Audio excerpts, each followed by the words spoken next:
we're going to be having a chat with Matthew Dickinson about Tech Talk. So before we do that, we better do the old tradition. Time now for the latest news on what's hot and what's not in the world of technology with Matthew Dickinson on Tech Talk. Here on DCFM 88.9. Funny about that, but yes, that's where you are. And thanks for joining us, Matthew, for Tech Talk. And I do appreciate that you've moved around the microphone set up here at the moment, because I'll be able to speak much better today, because I was using my hands as I normally do, and I was continually hitting the microphone, but you've rearranged it for me, so I won't do that anymore. So No, just don't get caught on the lead. that's right. People will be able to hear me much better because my hands are doing the talking now. It's much better. Thank you. Righto, well, we're here to talk all new tech and the new trends that are around at the moment. Let's start with Project Magneto. It's Foxtel's magnetic solution to streaming chaos. Well, what's that all about? Well, I actually did the calculation a few months ago. It would be actually worse now, but I looked at all the different streaming services in this nation, and I wondered how much it would cost you if you subscribed to all of them. Ooh. It was over $400 a month. The problem you've got, Chris, is that you have one show on one particular service. I'm a bit of a fan of Only Murders in the Building at the moment. Great show. It's on Disney Plus. That's the only thing I've watched on Disney Plus in my recent memory. But I've got to be subscribed to it to watch that one show. Other examples as well, where people just have a little niche streaming service or one particular show they want to have a look at. So it becomes so complicated and it becomes expensive. I've said for a long time, I want someone just to have an overall, overarching service. You can subscribe to that, and that'll give you access to all the other services. Now, that's a challenge because each service wants to make their own individual money, but Foxtel believe they've got a solution with their Project Magneto where they're going to deliver exactly that. The challenge for them will be getting all the different streaming services on board, because they'll obviously have to pay them some amount of money. Will they pay them as much as they would have been paid otherwise? No, not necessarily so. The big advantage that Foxtel's got, though, is they've got 4.5 million active subscribers already. So they've got a good base. When they go and talk to a Netflix or a Disney Plus, they can say, we've got all these subscribers already. We should be able to ask for a bit more money from them to get the streaming services as well. So that'll be the real challenge, I think, for Foxtel to go and do that. 55% of Aussies have said if there was one overall overarching program, we'd be on it. Now, again, they didn't know how much it would be, but 42% of Aussies have unsubscribed from some service in the last year because they found they had too many services, too many subscription services. And of course, you sometimes forget about it, and then you realise, I haven't watched anything from that service for the last 3 months. I should unsubscribe from that. That's another challenge. Sometimes unsubscribing can be difficult. Well, I used to wait for these shows to come on normal TV, but they don't. No, they don't anymore. Normal TV. What's normal TV, Chris? Yeah, you know, like the ABCs and the 7, 9, 10. What is that ancient thing you are speaking of? SBS, yes. They do have some good shows on there, of course, but if the streaming services have been taking more dominance in the Australian market. Exactly right. And ABC is a good example. ABC do have some great shows on. I can't remember the last time I watched an ABC show by turning on the TV and tuning into ABC. I'll just go to iView and use that. That's a free one, but it's another subscription service out there. Yep, they do it on all the channels now, don't they? Exactly right, yeah. All right, what about Headlocked takes a crack at the two-wheeled woes of helmet and doubles as a lock? The helmet doubling as a lock? Exactly right. How would you have a helmet as a lock? And this is a perfect example of necessity being the mother of invention. In this particular case, it literally was a mother. During lockdown, she had to go out. She was homeschooling the kids, had to go out and get some milk, jumped on the bike to go into the shops, and got there and realised that she forgot to take a lock. And then she was a bit concerned. Do I just leave the bike here? Will I go to the supermarket, hope for the best, or do I go back home and get my lock? And she was there pondering this problem, and the person beside her was actually in exactly the same situation. They'd forgotten their lock. So what they did was they took their two helmets, they clipped them together and made a kind of look like a lock around the wheels and around a bar that was on the ground there, and they got that, and away they went. But when she got back home, she thought, well, maybe if there's those two of us that forgot our locks, maybe other people do as well. So she set about designing some way of incorporating a lock into some part of the bike or what you take with you, and mucked around with a few ideas, came up with the idea of the helmet. So she's now got a helmet that's now being marketed, being sold as we speak, which is brilliant. It's a normal, lightweight helmet, adheres to all the Australian safety standards, so it's a normal, good quality helmet. But on the back part of the helmet, there's a very small amount of plastic there that just looks like a little tag at the back. And on that, you've got a 65 centimetre, or inside that, a 65 centimetre stainless steel plastic wrap cable with a lock that's a numeric lock on there, so you don't need to have a key. And when you pull up somewhere, you pull out this cable, wrap it around your wheel through some sort of bar that might be there wherever you might be going to, and clip it back into your helmet, and there's your lock. Now, it's not a lock that's going to prevent someone with a set of bolt cutters. It's not that strong. It's a fairly thin cable. Temporary. Well, it's more opportunistic. So if someone comes along and sees your bike, Chris, sitting there unlocked, no one's around it, I'll take it. If they see your bike and it's got a lock on it, even though it's not the strongest lock in the world, they go, it's a bit of a hassle, I'll go and find the next bike, or I'll just keep walking, because I'm sure sometimes people just grab a bike because they're sick of walking and they just take someone's bike and ride that for the 500 metres they've got to keep walking and then leave it somewhere else. So this is just to stop that sort of opportunistic theft. But I do love the idea where it's just a little idea, someone thought about it and then went down all those steps to get to the point where it's now developed into a product that's being sold. Well, you were mentioning that you wanted to have a bit of a chat about this hydro power line set up to see Canada energising the Big Apple. I actually do wonder if there's an application here, but I'll talk about this one first. New York City has got some targets for renewable power, and they were looking around as to where they can get the renewable power from. Canada has got a fairly good source. I mean, they've got obviously Niagara Falls there, which generates a lot of renewable energy, but they've got some fairly good renewable power projects in Canada. So the solution was to buy the power from Canada and use that in New York City. Minor problem being around about 546 kilometres between the two. So what do you do about that? Well, we know, we see around this country all over the place. In fact, right beside DCFM here, you've got an easement there where you've got some high voltage power lines. You put in high voltage power lines. But they were getting that many problems with people between New York City and Canada, 546 kilometres is a fair old stretch, complaining about the idea that these power lines were going to be built overland power lines. So in the end, they made the decision to take it all underground. So this is 1.25 gigawatts of renewable power they'll be delivering to New York City, and you will not see that cable anywhere apart from in Canada, where the power is produced, and in New York City, where the power is being used.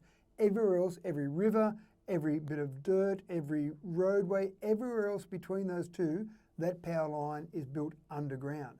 Now, we've got a similar situation here where our Central West Orana Renewable Energy Zone is going to be essentially providing power for lots of parts of the state, about 42% of the power for the entire state once our 6 gigawatt area is finished. When you look at that, you think to yourself, well, if we've got that much power being provided, it's got to get back to the coast. Energy Co is being tasked with the job of building 2 transmission lines, a 500 and a 330 kilovolt transmission line. But of course, that's going overland, and there are a lot of farmers along the way that aren't happy about transmission lines going through their property. And I can fully understand that. Maybe the solution would be to go underground with all of that. Now, having said that, it's more expensive to go underground, so that's something you've got to consider in the whole scheme of things.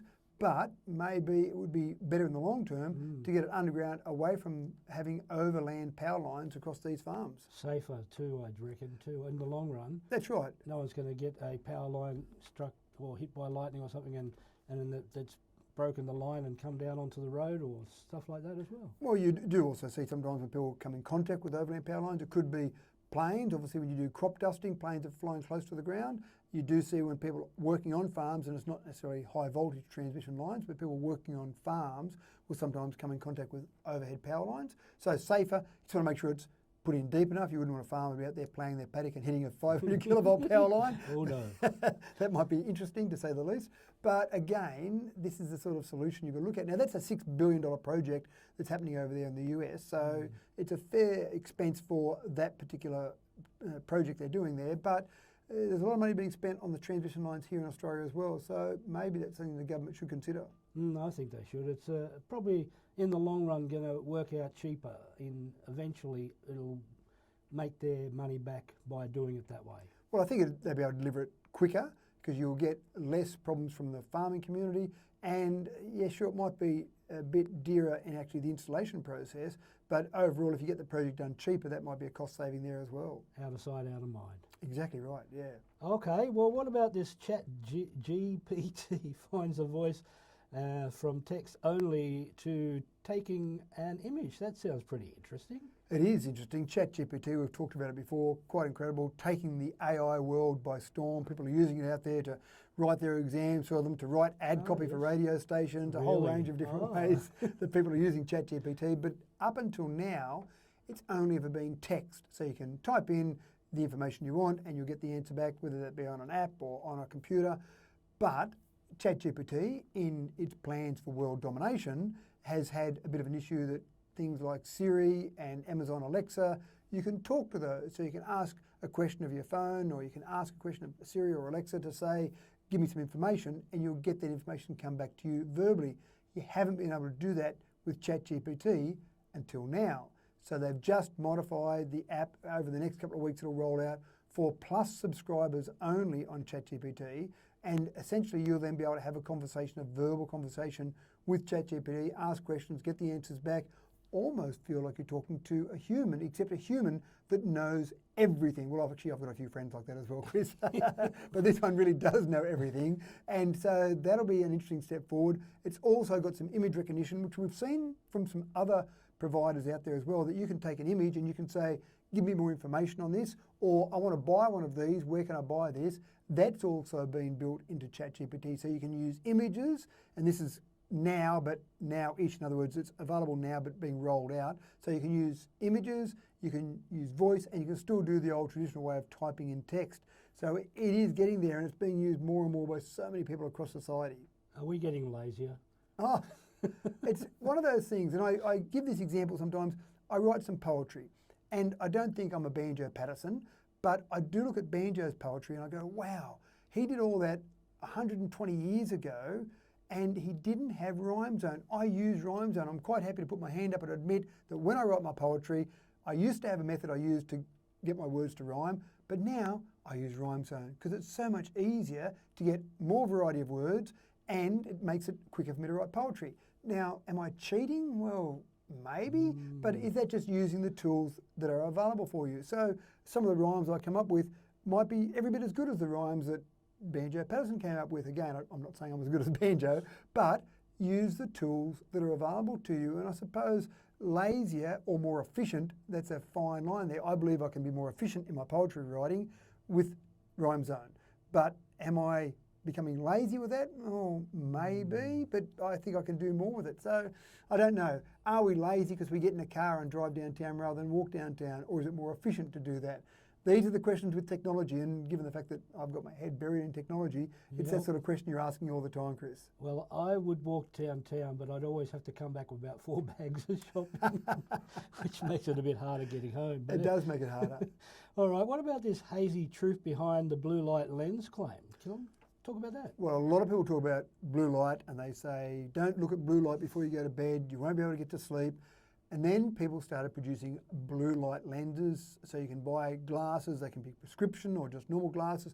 Put these on, this will help you get to sleep, or it'll protect your eyes, or it'll solve world hunger, all sorts of things these blue light lens glasses are going to do supposedly for you. Some of them are marketed on late night TV or on social media, so you can't always trust everything from those. But there's been some research done now by some experts at a university. They've looked at all the peer-reviewed articles across the world. They've done some additional research to see whether or not it's worthwhile getting blue light lenses, because we've got lots of blue light in the sun. So the idea is that if you were going back to caveman time, out in the sun, you've got blue light, and then when the sun goes down, your body says, oh, it's night time, it's time for me to rest, relax, go to sleep. But when we come inside, we expose ourselves now in our modern society to more blue light because we've got TVs and mobile phone screens, so we've got other blue light that we're seeing, even our LED lights we've got in our houses. So the idea is that, well, if you put a blue light lens on your glasses, then you might filter out that blue light so your body's still being tricked into thinking it's time to go to bed. Well, I'm here to tell you today, here, exclusive, first, for anyone to hear it, apart from people that have read the article, it does nothing. So don't waste your money on blue light lenses if your objective is to filter out the blue light. If you like the look of them, or if you think they make you feel better, or they do solve your headache, maybe from a placebo effect, then sure, go for it. But medically, the reviews, the peer-reviewed articles seem to indicate that they do approximately nothing from a medical perspective. Oh, fair enough. Well, it's been good learning about these things with you today, Matthew, and thanks for joining us on DCFM 88.9 and having another wonderful talk about tech. Thanks, Chris. Always my pleasure. All right, thanks, mate. Well, we'll catch you again next week. Same bat time, same bat channel. Perfect. As I like to say, because I'm an oldie, like you. That's right. Yep. I know what you're talking about at least. Yeah, that TV show is a good one. But anyway, let's get into a couple of our sponsors and then get it back into the music. But once again, thanks you, Matthew. Thanks, Chris.